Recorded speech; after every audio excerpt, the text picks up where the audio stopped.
All right, that was Rebecca Rod's opening statement. I do believe we have a caller at 892-9200, so let's see if someone is there. Hello, you're on the air. Hi, thanks. How are you, Rebecca and Walter? I'd like to ask the same question that I asked the other two city council candidates, and it is a dual question. With the current expansion of the Port of Lewiston, ongoing lawsuits blocking over-legal shipments on Highway 12, and Idaho Transportation Department plans to expand and reroute Highway 95 south of Moscow, what is your position on the possibility of Highway 95 through Moscow becoming an industrial corridor to Alberta tar sands and Bakken shale oil mining operations? And which Highway 95 rerouting alternative do you prefer? Okay, two-part question. It's 1 minute to answer each question from the callers, and by the way, you can call more than once. But anyway, this will go to Rebecca Rod first. I'm sorry, I didn't catch your name. She didn't say her name. Oh, sorry. My response to that question would be, bottom line, I'm not in favor of the megaloads. I'm not in favor of the tar sands project. Whatever highway it comes in through on, I think that it's a big mistake to be going after this kind of fuel. And I think to bring huge loads through here and ruin our roads and in favor of going out up there and sucking this stuff out of the sand so that we can continue to be dependent on fossil fuels is not my idea of good enterprise. And that was Rebecca Rod, and now Walter Steed. Helen, I missed you at the market last Saturday. I was looking forward to saying hello to you. The Port of Lewiston is talking about additional loads coming through there and not just mega loads. Highway 95 is a federal highway. The city of Moscow has no control over it. It is regulated by ITD with the authority of the Federal Highway Administration. In terms of a bypass was part of the Transportation Commission consideration when I chaired that commission back chaired it for 4 and was on it for 9 years. And I believe one of your questions was, which side should it go? It definitely should go to the west. It will have to go into Washington State because so many people from Genesee and Potlatch are trying to get to Pullman and to Washington State University. So it will need to go on the west side of town. And that was Walter Steed. The phone number is 892-9200 if you have questions for these Moscow City Council candidates. And I'm going to go to my list of questions right here, and this will go to Walter Steed first. Since the Joseph Street Ballfields project is apparently going to be built next year, is the West Palouse River Drive ballfield proposal dead for now? Thank you, Lee, for the question. Yes. The city still owns the property, but to build the West Palouse River ball fields at a cost of, I think it was $7.8 million, is just beyond, in our opinion, the city council's opinion, the reach of the citizens of Moscow. The big expense with that is because it straddles a creek or river, whichever you call it, and it also has no infrastructure except a 2-lane blacktop road that leads from Highway 95 to the west.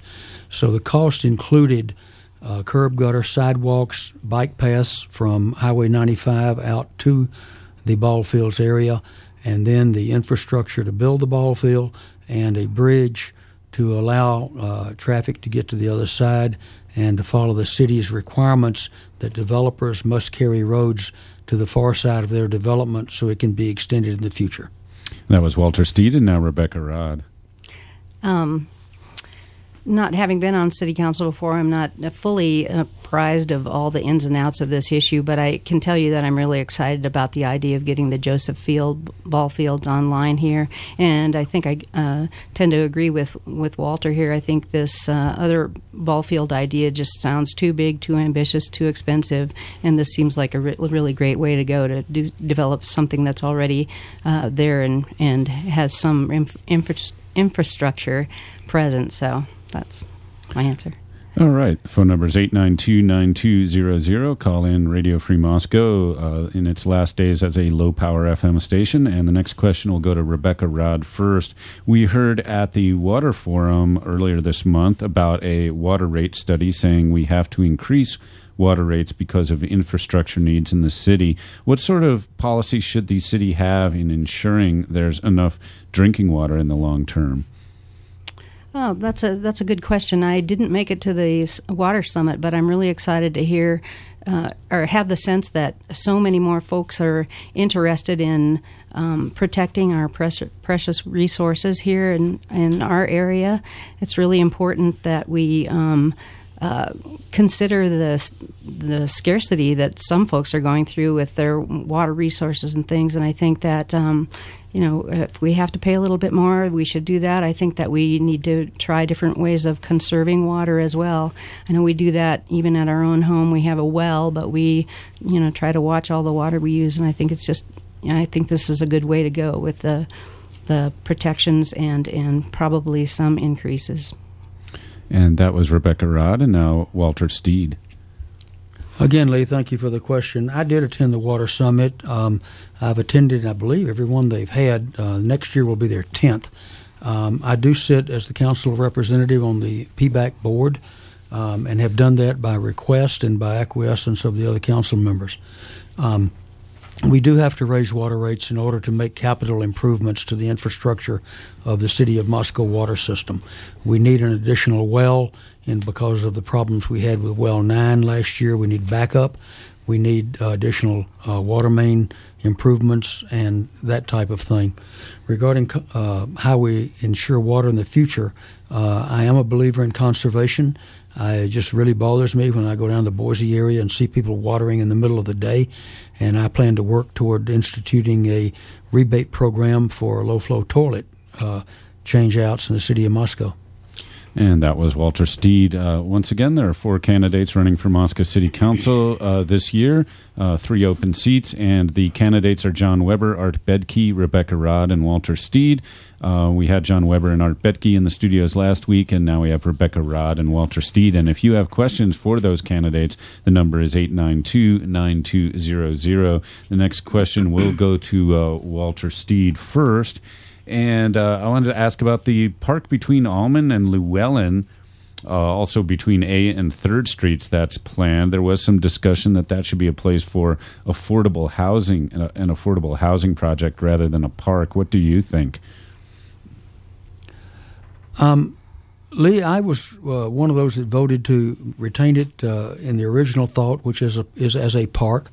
I do believe that we need more affordable housing in Moscow, and am working with the affordable housing private group that Carl Johnson has formed in terms of trying to find a way to do some affordable housing in Moscow.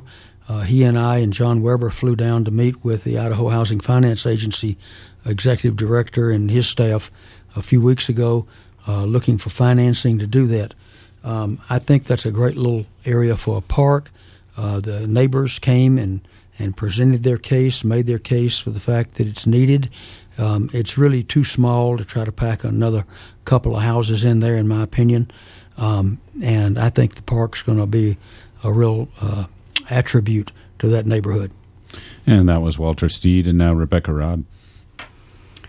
Thanks, Lee. I was really excited to hear that space had been retained as a park space. I think that the more green spaces that we can make in our city, the better. The more green spaces in between neighborhoods where people live and children have access to go and play is great. I was really excited that my friend Marcia Anderson came forward and put down the first, I think, $1,000 toward that park. Tell me if I'm wrong, Walter. But I think I have no argument about what was done with that park. I just think it's really important to have these green spaces. All right, that was Rebecca Rod. 892-9200 is the number to call. Please call and ask some questions of the candidates. This will go to Rebecca Rod first, and we've had some discussion during some of the forums about the city of Moscow maybe having an anti-business reputation. are there ways that commercial development appropriately should be limited, and should developers not consider that an anti-business stance when there are limits placed on them?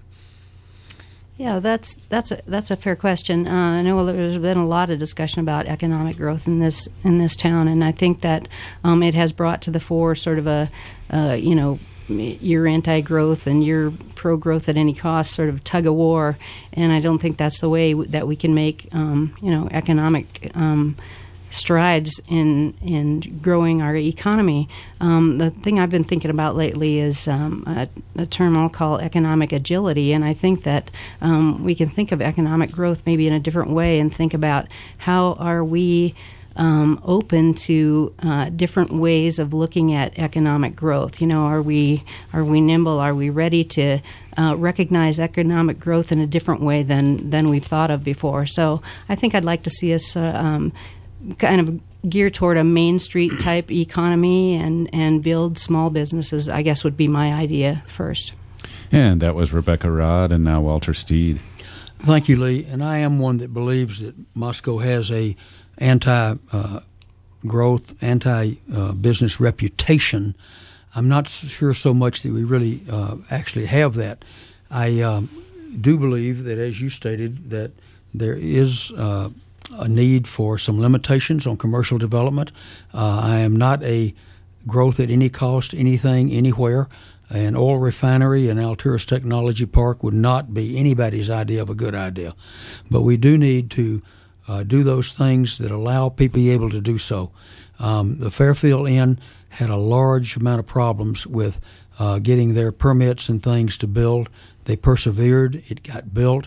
It's a great facility. If you haven't seen it, you ought to. Really nice new motel in town. So I would like to see spin-offs of university research people coming into Alturas Technology Park, and maybe we need to relax things in order to make it work. And that was Walter Steed, 892-9200.